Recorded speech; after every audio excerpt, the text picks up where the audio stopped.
If humiliation had a taste, it would probably be the cheap beer spilling down my shirt while strangers laughed like I was the punchline of the night. And if fate had a cruel sense of humor, it was that I had nowhere to hide. The bass from the speakers rattled the walls of the fraternity house. Neon lights pulsed against faces I didn't recognize, and someone had just shoved me into the center of the living room like I was some kind of circus act. I never wanted to come here. My roommate had begged me, swore it would be life-changing, and promised that I needed to loosen up. I wasn't sure if life-changing was supposed to mean being mocked by a swarm of half-drunk college kids. "Chug it! Chug it!" they yelled, thrusting a red cup into my hand. My heart raced so violently it drowned out the music. I could barely breathe, let alone play along with their game. That's when I felt it. A firm grip on my wrist, steady, grounded, and oddly warm. I looked up, startled, into the sharpest pair of gray eyes I'd ever seen. He wasn't smiling like the rest. His jaw was tight, his stare cutting through the chaos with a warning. "Back off," he said flatly to the crowd, his voice low but commanding. And they did. Just like that, he tugged me out of the circle, weaving us through the drunken mess, until we landed by the kitchen counter where the noise dulled a little. I blinked at him, trying to piece together what just happened. His hair was slightly damp with sweat, his black t-shirt clinging to a body built like someone who didn't just work out, but lived in discipline. His hand still hadn't let go of mine. "You looked like you needed saving," he said simply. I should have thanked him. I should have at least said something normal. But all I managed was a stuttered, "Two didn't ask." "I know," he cut in, a hint of a smirk flickering on his lips. "But you were about to drown in a sea of idiots." "You're welcome." That was the first time I noticed how close we were. His chest brushing mine whenever he leaned forward, his eyes never once wavering from my face. Felt like being examined, unraveled. And for some reason, I didn't pull away. "My name's Adrian," he finally said, extending his free hand after realizing he'd practically kidnapped me.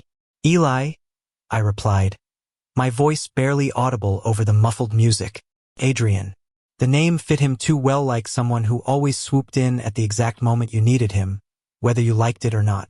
The party didn't end with some dramatic scene after that. He didn't drag me outside under the stars or confess something that changed my life in that instant.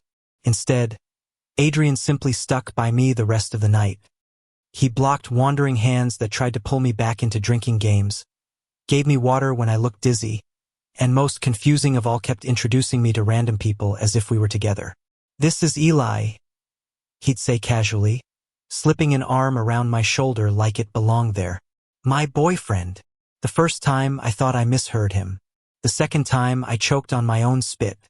By the third time, my face was so red I was surprised it didn't glow in the dark. "What the hell are you doing?" I hissed when we finally got a moment alone by the back door, where the air was cooler. Adrian leaned against the wall, arms crossed, completely unbothered. "Protecting you. By lying. By making sure no one touches you again. Works, doesn't it?" His lips curved into that infuriating half-smile, the kind that made you want to punch him and kiss him in the same breath. I hated how good it felt. The safety of his arm, the way people instantly stopped bothering me. The way, for the first time in months, I didn't feel like the invisible kid who always blended into the background. "You can't just go around telling people I'm your boyfriend," I snapped, though my voice betrayed me with a crack. "Why not?" he asked, eyes glinting like he was testing me. "Because it's not true." He tilted his head, studying me as though the answer amused him. "Does it bother you that much?" I couldn't respond. My throat locked up, my pulse stuttered. It did bother me, but not in the way I wanted to admit. The night ended with him insisting on walking me back to my dorm. I kept saying I could manage, but Adrian didn't seem like someone who took no for an answer.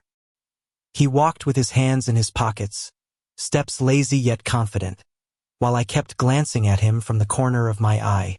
The streetlights carved shadows across his face, softening his sharp edges into something almost gentle.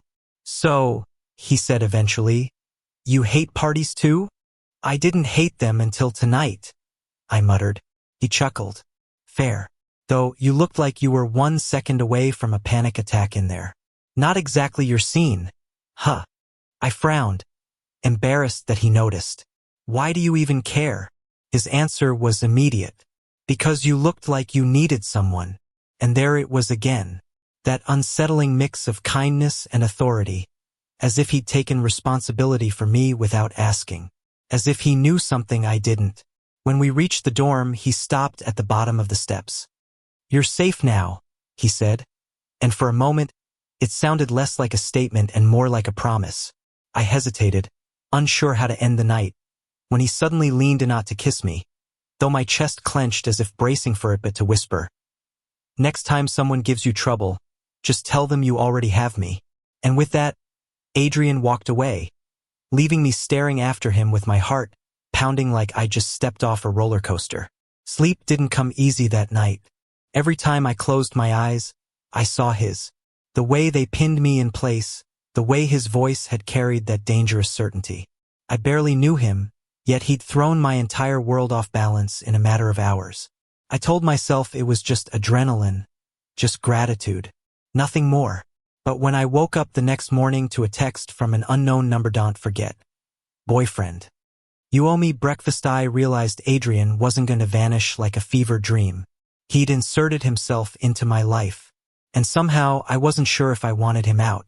I never thought falling for someone would feel like this, like drowning and breathing all at once. Adrian had slipped into my life with the force of a storm, and for weeks after that party, he kept showing up everywhere I went. In the cafeteria, on my way to class, even outside the library where I worked part-time. Always with that easy confidence. Always with that teasing line. Don't forget, you're mine. First, I fought it. I told myself he was arrogant, that he was just playing a game, that someone like him couldn't possibly see someone like me as anything more than entertainment. But then there were the smaller moments. The way he noticed when I skipped meals and pushed a sandwich into my hands. The way he walked me home every night without ever asking for thanks. The way his eyes softened when I laughed, like it was the only sound he wanted to hear, terrified me, because the truth was, I was falling and there was no safety net. One evening, when the sun had just melted into the horizon, Adrian dragged me up to the rooftop of the dorm building. He said he had something to show me. I thought it was going to be some grand gesture, some dramatic stunt. Instead, he sat down on the concrete ledge, patted the space beside him, and simply said, "Sit." I did. The air was crisp, the city lights blinking in the distance. For a long time we didn't speak, just sat there, shoulder to shoulder, the silence strangely comforting. Then he broke it. "You know why I called you my boyfriend that night?" I froze, my throat suddenly dry.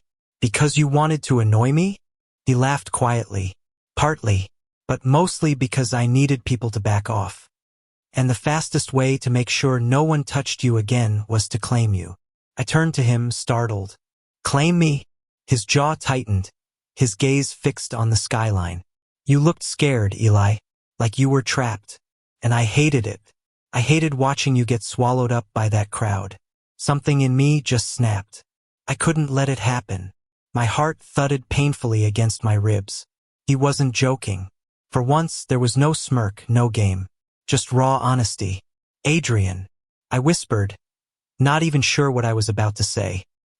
He finally looked at me, his gray eyes unguarded, almost vulnerable. "I know I come on strong. I know I tease. But I meant it when I said you're safe with me. I don't want to just be the guy who rescues you from parties. I want to be the guy who's there for everything good, bad, boring, messy. I want to be yours." The rooftop was silent except for the pounding in my ears. I had spent so long convincing myself he couldn't be serious. And now here he was, handing me the very thing I was too afraid to hope for. My hands trembled in my lap. "What if I'm not enough for you?" I blurted, the insecurity spilling out before I could stop it. "You're confident, you're strong. Everyone likes you. I'm just me. Awkward. Invisible me." Adrian didn't hesitate. He reached out, cupped my face in his palm, and forced me to meet his eyes. "You're more than enough. You've always been more than enough. Don't you get it?" I don't want anyone else. I want you. Something inside me cracked wide open. All the walls I'd built, all the excuses, all the fear, it collapsed under the weight of his words. Before I could think, before doubt could creep back in, I leaned forward. The kiss wasn't perfect. It was clumsy, desperate, trembling. But it was real. His lips pressed against mine with a hunger that stole my breath, and when he pulled me closer, I melted into him like I'd been waiting my whole life for this. When we finally broke apart, foreheads resting together, I was gasping. He was smiling, not his usual smug grin, but something softer, something that felt like home. "So," he murmured, "does this mean you're officially my boyfriend now?" I laughed, the sound shaky but genuine. "I guess it does." His arms tightened around me, and for the first time in a long time, I wasn't afraid. The rooftop, the city, the chaos of the world, it all faded away. All that mattered was the boy beside me, the boy who had barged into my life and refused to let me disappear. Adrian had saved me from that disaster of a party. But more than that, he had saved me from myself, from the loneliness, from the doubt, from the fear that I would never be seen. And now, as I leaned into him under the quiet night sky, I realized something I never thought I'd say. Maybe being someone's boyfriend wasn't so terrifying after all. Maybe, with Adrian, it was exactly where I belonged. Thank you for listening. Don't forget to like and subscribe to stay updated with the latest videos.